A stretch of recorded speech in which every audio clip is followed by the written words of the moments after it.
You touched on the run game. I want to go with the run game on both sides of the ball. So back to the offensive side first. I think the number was 6.1 yards per carry against Clemson, and that doesn't happen. Mm-mm. And that was impressive on that side of the ball because they've got 6 or 7 dudes that they're rotating along the defensive front, and I know they've had a couple injuries, but those guys came back and were ready to go. Brian Bresee being the headliner, of course, he's been out for various reasons, but he was there, and this Mm-hmm. run game cut loose, and the offensive line pushed him back. So I guess that's a huge positive takeaway from this game, because the run game I thought was really good early in the season. Then it had a few games that Mm-hmm. it didn't show the way it should. And then on the other side of the ball, I think the rushing defense isn't as good as I thought it was going to be. Are Yeah. we pointing at Fabien Lovett's absence for the last 5 games as a major issue there?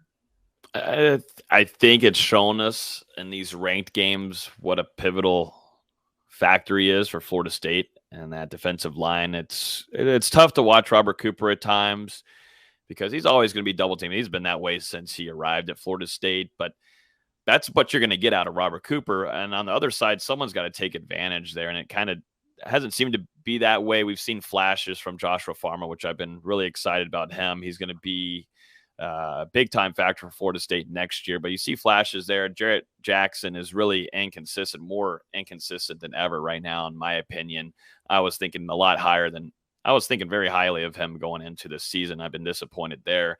And, Florida State is just kind of hurting in that realm, who alongside Robert Cooper can hold down that end side. And they did well, but not good enough whenever you have Will Shipley. It happened last year. Shipley just has his number and on Florida State's defense and linebacker room.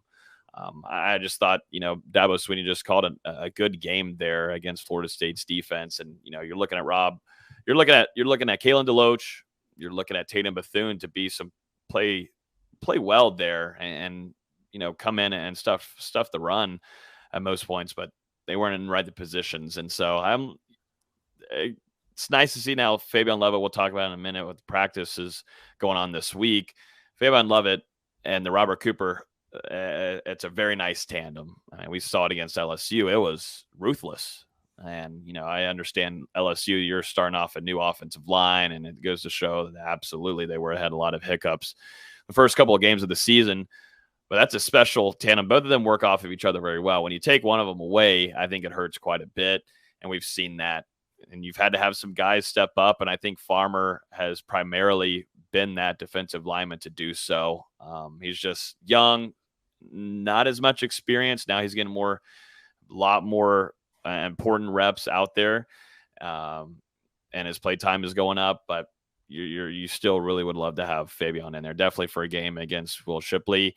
Norvell told us that Lovett was indeed trying to give it a go later last week.